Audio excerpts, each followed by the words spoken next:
Dada, bizga o'qishda bitta savol berishdi-da. Nima savol? Korrupsiya nima u? Ustoz korrupsiya dedi-da. Men tushunmadim. Sizlar institut programmasiga kelibsizlar-da? Balkim. Korrupsiya degani bu. Shohnur, chop o'yinning sumkasini olib kelgin-da. Bor. Chop o'yinning sumkasini olib kelgin, bor. Tezki. Hozir senga hammasini tushuntiraman. Tushundingmi? Olib keldingmi? O'tir, o'yiningni o'ynayver.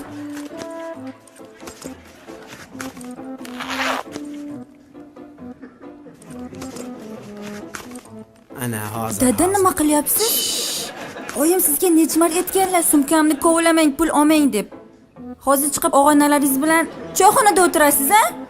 Jim tur, gap borda. Gap bor. Men qara. 150 ming so'm pul bor.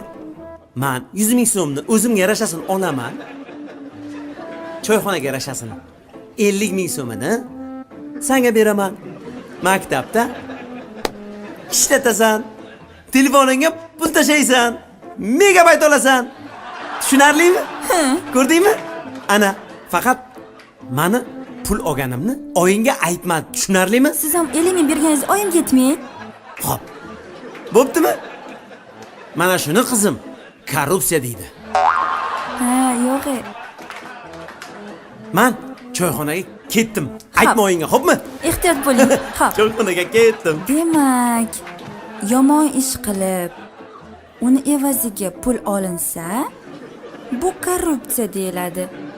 Va hech kimga aytmasligi uchun og'zini yopsa, bu korrupsiya. Bo'ldi, ertaga birinchi bo'lib men aytib beraman. Ukajon, mana senga. Sen ham aytmagin, xo'p?